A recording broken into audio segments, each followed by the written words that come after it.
कहते हैं कर्म कभी प्रश्न नहीं करता, वह सफाई नहीं मांगता, वह बस प्रतीक्षा करता है। समय के साथ वह अपना मार्ग बदल लेता है, चेहरे बदल लेता है, पर लक्ष्य कभी नहीं बदलता।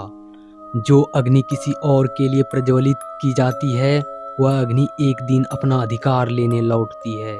आज की रात भी कुछ वैसी ही है। मुख्य घाट से दूर एक वीरान शमशान में राख की मोटी तह जमी हुई है। आधी जली हुई लकड़ियों के बीच एक चिता अपनी अंतिम लौ संभाले हुए है। उसी मंद पड़ती ज्वाला के सामने एक अघोरी साधु बैठा है, नेत्र बंद, देह पर लिपटी राख, जटाए समय का भार उठाए। उसके होठ निरंतर मंत्रों का उच्चारण कर रहे हैं। ध्वनि सुनाई नहीं देती, पर साधना प्रखर है। हर मंत्र के साथ वह भूमि से राख उठाकर अग्नि को अर्पित कर देता है। ज्वाला विचित्र ढंग से कांपती है, मानो भड़कना नहीं चाहती। साधु की श्वास भारी होने लगती है। भक्ति में उसके हाथ ऊपर उठ जाते हैं, जैसे स्वयं को पूर्णतः इस क्रिया में समर्पित कर रहा हो। तभी अचानक अग्नि बुझ जाती है। चारों ओर भयावह सन्नाटा छा जाता है। साधु अपना मस्तक धरती से लगा देता है और जब दोबारा दृष्टि उठाता है तो राख और लकड़ियों के बीच से एक आकृति आकार लेने लगती है। धीरे अधूरी शांत एक स्त्री की आत्मा, ना कोई चीख ना कोई तड़प, बस ऐसी आंखें जिनमें असहनीय अधिकार झलक रहा हो। वह बस सीधे साधु को देखती है। पहले उसके चेहरे पर हल्की मुस्कान उभरती है। उसे लगता है साधना सफल हुई, पर अगले ही क्षण वह मुस्कान ठहर जाती है। उसकी रुद्राक्ष की एक माला टूटकर राख में बिखर जाती है। सीने पर एक महीन रेखा उभर आती है, जैसे किसी ने बिना स्पर्श किए आर पार कर दिया हो। हवा थम जाती है, नदी की ध्वनि लुप्त हो जाती है और अगले ही पल साधु हाँफता हुआ भूमि पर गिर पड़ता है। ठंडी मिट्टी पर वह निःशब्द पड़ा है। उसके चारों ओर पूजन सामग्री बिखरी हुई है। राख अब भी उसकी देह से चिपकी है। धीरे धीरे उसकी आंखें खुलती है। वह घबरा कर उठ बैठता है। पीछे चिता पूर्णतः जल चुकी है, बस अंगारों की हल्की लाल चमक शेष है। वह उलझन में उसे घूरता है, क्योंकि उसने उसे ऐसे नहीं छोड़ा था। फिर चारों ओर दृष्टि दौड़ता है, उस आत्मा को खोजता है, पर वह कहीं दिखाई नहीं देता। वह पुनः मंत्र जपने का प्रयास करता है। होठ हिलते हैं, पर स्वर नहीं निकलता। अग्नि स्थिर है, हवा भी जैसे उदासीन खड़ी हो। पहली बार उसकी आंखों में भय उतर आता है।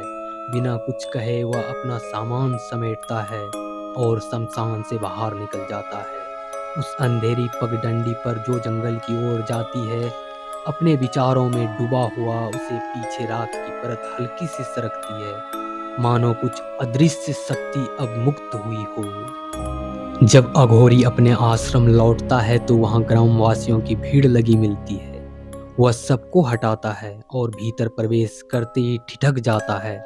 रात के तूफान ने उसके आश्रम को उजाड़ दिया है। चारों ओर टूटी लकड़ियां, बिखरा सामान और गंदगी फैली है। जिन वस्तुओं को उसने वर्षों की तपस्या से एकत्र किया था, सब मिट्टी में मिल चुकी है। धर्म ग्रंथ फटे पड़े हैं, मूर्तियां खंडित है और वहां कहीं भी पवित्रता का चिन्ह नहीं बचा। ऐसा प्रतीत होता है मानो किसी ने जानबूझकर उसकी श्रद्धा को रौंद डाला हो। गांव वाले पूछते हैं, महाराज जी, यह क्या हो गया?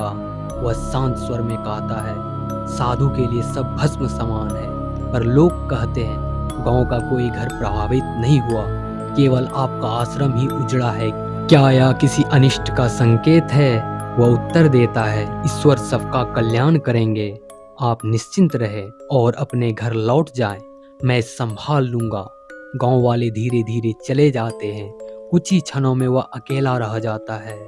वह चारों ओर फैली तबाही को देखता है, टूटी वस्तुओं और राख में बदले अपने आश्रम को निहारता है। फिर वहीं खड़े होकर मंत्र जपने लगता है और आंखें बंद कर लेता है। उस सन्नाटे में केवल उसकी सांसें और अधूरी प्रार्थना शेष रह जाती है। हवन कुंड के पास बैठ वह मंत्रोच्चार करता है। मंत्र समाप्त होते ही वह आदतवश राख की चुटकी अग्नि में डालता है, पर उसी क्षण ज्वाला बुझ जाती है। वह चौंक कर आंखें खोलता है। यह दृश्य देखकर उसकी सांस रुक सी जाती है। ऐसा कभी नहीं हुआ, यह घोर अनर्थ है। तभी उसे किसी बच्चे की हंसी सुनाई देती है।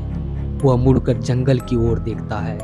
दूर एक छोटी सी लड़की खड़ी दिखाई देती है। वह पूछता है, तुम कौन हो?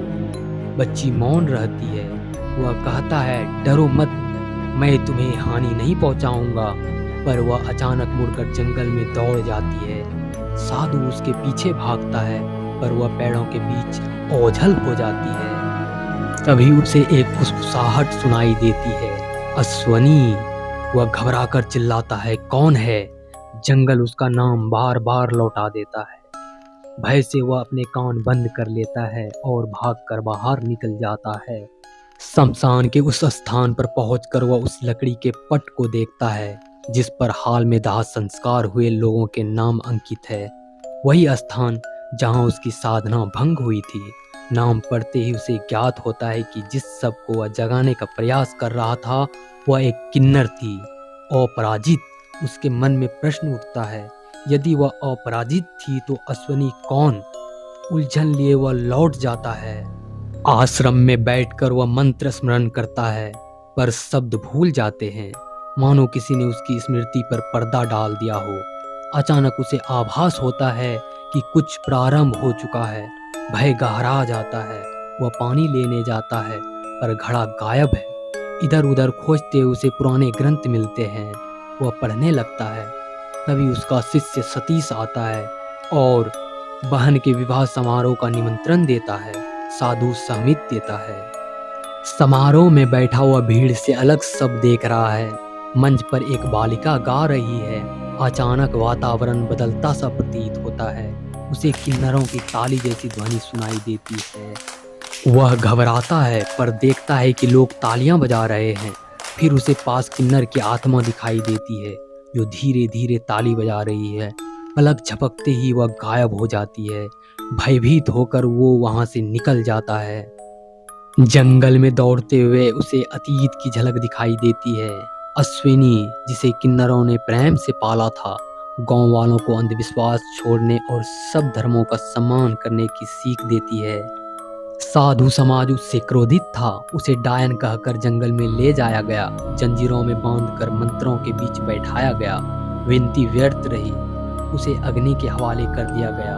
किन्नरों ने श्राप दिया कि यह अन्याय गांव को भस्म कर देगा।